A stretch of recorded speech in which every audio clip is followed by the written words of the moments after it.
కూడా మా ప్రతిపక్ష పాత్రని మేము ఏ రకంగా పోషించాలో పోషిస్తా ఉన్నాం. మా పార్టీకి సంబంధించిన శాసనసభ్యులు ఉన్నారు.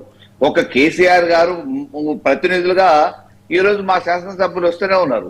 కానీ కేసీఆర్ గారు వస్తేనే, కేసీఆర్ గారు రాకపోతేనే అనే ప్రస్తావన కేవలం రాజకీయ స్వలాభం కోసం చేస్తున్నారు తప్ప, ఈ రోజు ప్రతిపక్ష పాత్రగా మీరు చేస్తున్న ప్రతి అంశం మీద ఎక్కడెక్కడ వాడిగా చర్చ జరగాలో ఆ వాడిగా ప్రతి చర్చని మేము పాల్గొంటూనే ఉన్నాం. ఈ రోజు మీరు చేస్తున్న తప్పిదాల మీద ప్రశ్నిస్తా ఉన్నాం. మీరు చేస్తున్న వైఫల్యాల మీద మేము మాట్లాడుతూ ఉన్నాం. కాబట్టి మా ప్రతిపక్ష పార్టీ ఒక పార్టీగా శాసనసభ్యులందరూ మాట్లాడుతూనే ఉన్నాం.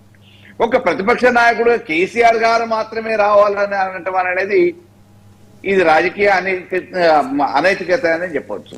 ఎందుకంటే మా పార్టీ వాదన ఉంటది, పార్టీ స్టాండ్ అనేది ఉంటుంది. నాయకుడు అధికార పక్షం మీద, దానికి తాడూరు శ్రీనివాసరావు చెప్తారు మీద ఒక ప్రతిపక్షంగా మా స్టాండ్ అనేది ఉంటది. ఆ వైఫల్యాల గురించి ఎప్పటికప్పుడు మాట్లాడుతున్నాం.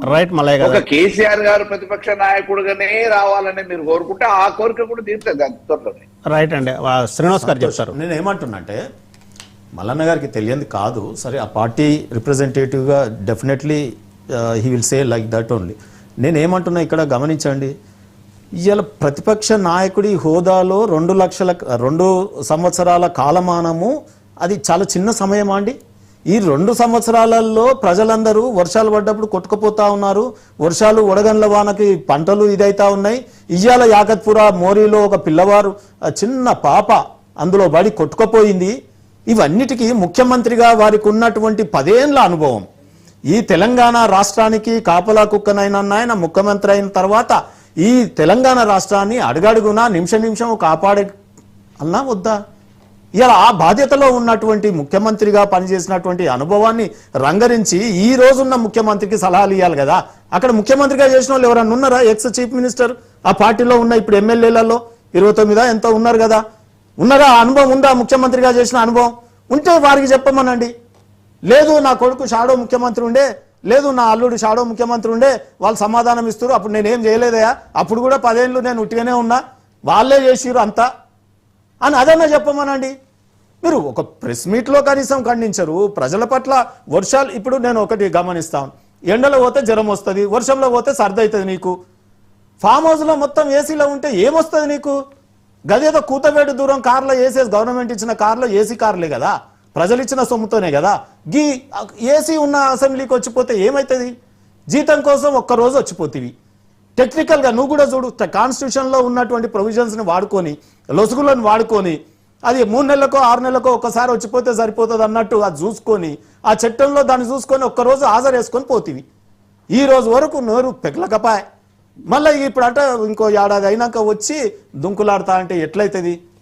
రైట్. సప్తగిరి ప్రసాద్ గారు, ఇక ఆంధ్రప్రదేశ్ దగ్గరికి వస్తే ఇప్పుడు చెప్పారు, మల్ల యాదవ్ గారు చెప్పారు, అవసరం వచ్చినప్పుడు తప్పనిసరిగా వస్తాము, స్పందిస్తాము, ఆయన వస్తారు, ఆయన అసెంబ్లీలో మాట్లాడతారు.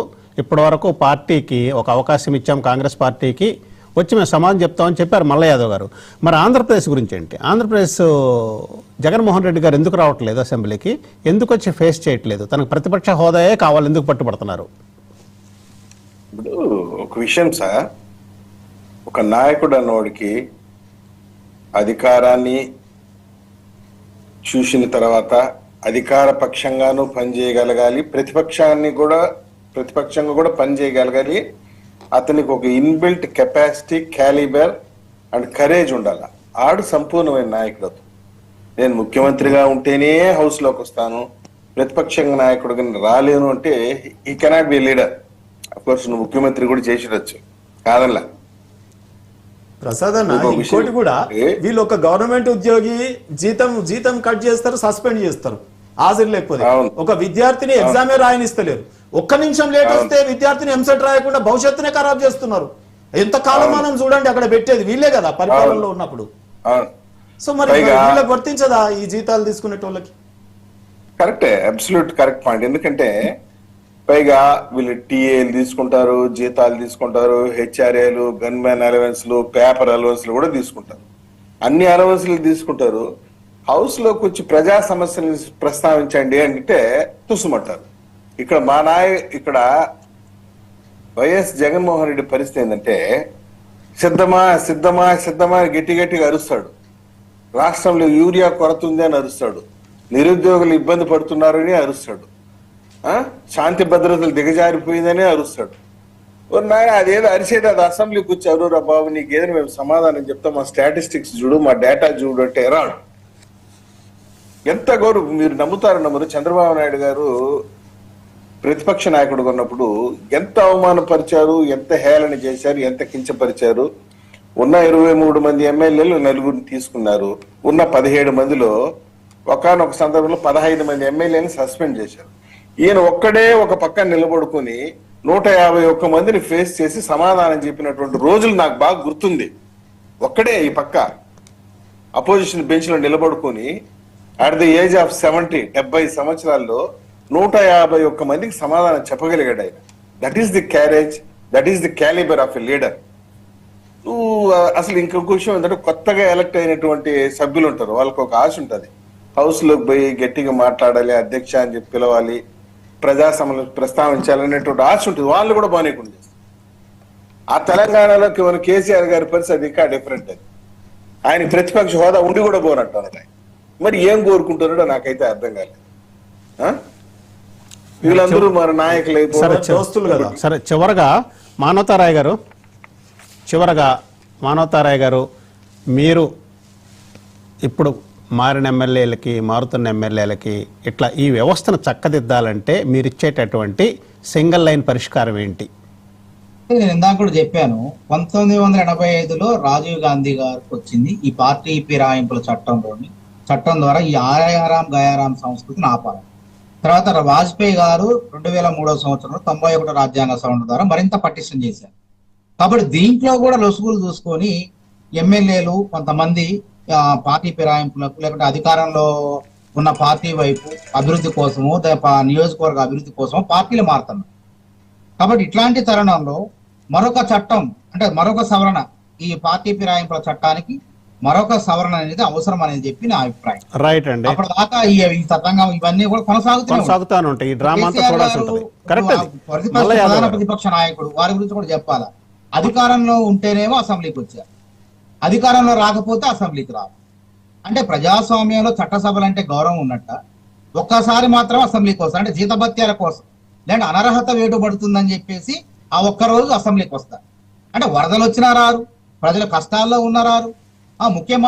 మంత్రులంతా కూడా వరదలు వచ్చినా ఎక్కడికి వచ్చినా రోడ్డు మార్గం ద్వారా, ఆకాశ మార్గం ద్వారా వెళ్లి ప్రజలను పరామర్శిస్తారు. ప్రతిపక్ష నాయకుడికి ఆ బాధ్యత ఉండదా? జీతం తీసుకునేటప్పుడు ఒకసారి ఆలోచన చేయండి, ఇది ఎంతవరకు ప్రజాస్వామ్యం ఒకసారి ఆలోచన చేయాలి. రైట్ అండి. కాబట్టి మేము గెలిస్తేనే అసెంబ్లీకి వస్తాం, మేము ఓడిపోతే రాము, ప్రజా సమస్యల గురించి మాట్లాడమంటాం అనేది ఇది అప్రజాస్వామికమైనటువంటి నిర్ణయాలు. ప్రజలు గమనిస్తూనే ఉన్నారు. రైట్. మల్ల యాదవ్ గారు, మీరు ఇచ్చేటటువంటి పరిష్కారం ఏంటి? ఈ ఎమ్మెల్యేలు మారటం, ఇక్కడి నుంచి ఇటు మారటం, అటు నుంచి ఇటు మారటం మారకుండా ఏం చేస్తే ఒక పటిష్టమైనటువంటి వ్యవస్థగా దీన్ని మార్చవచ్చు?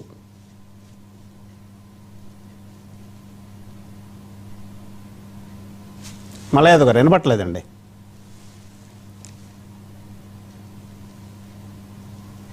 ప్రజాక్షేత్రంలో ఒకవేళ గెలిచిన పార్టీ మీద విశ్వాసం, నమ్మకం లేకపోతే ప్రజాక్షేత్రంలోకి వెళ్ళేసి మళ్ళీ అడిగి ఎన్నిక కాబట్టం అనేది ఒక విధానం.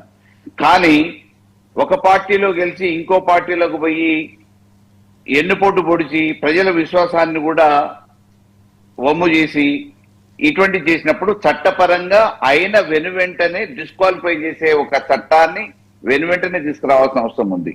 ఆ చట్టంలో ఉన్న లొసుగులు ఉన్నాయి కాబట్టి ఈ రోజు న్యాయపరమైన పోరాటం జరుగుతూ ఉంది. రైట్ అండి. మానవతారాయ్ గారు చట్టాన్ని స్ట్రిక్ట్గా చేయాలన్నారు, మల్ల యాదవ్ గారు చట్టాన్ని స్ట్రిక్ట్గా చేయాలన్నారు. చివరిగా శ్రీనివాస్ గారు మీరు ఇచ్చే పరిష్కారం? సార్, ఒకటే, నైతిక విలువలు రాజకీయ నాయకుల దగ్గర ఇది ఎండమావిలాగా మారిపోయినాయి. సో కాబట్టి రాజకీయ పార్టీలు ఫస్ట్ మారండి, చట్టాలు మార్పు అనేది చేద్దాం.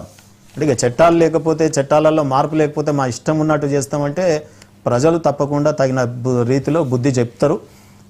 ఇటువంటి ఫిరాయింపుల ప్రోత్సహించడం అనేది ఫస్ట్ పార్టీల ద్వారా ఒక నిర్ణయం తీసుకొని ముందుకు పోతే బాగుంటుంది.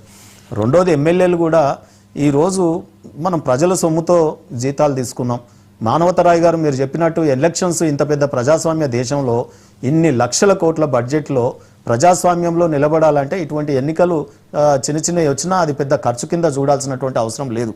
ఎన్నో ఖర్చులు పార్టీల ద్వారా శ్రీనివాస్ గారు మానవతారాయ్ గారు చెప్పింది గవర్నమెంట్ ఖర్చు గురించి కాదు, ఎలక్షన్ క్యాండిడేట్ ఖర్చు గురించి. క్యాండిడేట్కి అంత ఖర్చు అవుతుంది, ఆర్థిక భారం పడుద్దని చెప్పారు ఆయన. అదే చివరికి వచ్చేటప్పటికి ఏదేదైనా సరే ఒక పార్టీ గుర్తు మీద గెలిచి ఇంకొక పార్టీలోకి వెళుతున్నప్పుడు యాంటీ డిఫెక్షన్ లా ఉందా లేదా, అట్రాక్ట్ అవుద్దా కాదా అనేది పక్కన పెడితే ఆ ప్రజలు దేన్ని చూసి ఓటేశారు? మిమ్మల్ని చూసి, మీ పార్టీని చూసి. ఆ పార్టీ నుంచి ఇంకో పార్టీకి మారినప్పుడు ఏ పార్టీకి అయితే మారామో ఆ పార్టీ సిద్ధాంతం మీద మళ్ళా పోటీ చేసేటటువంటి ధైర్యం ఉన్నప్పుడు మారాలి.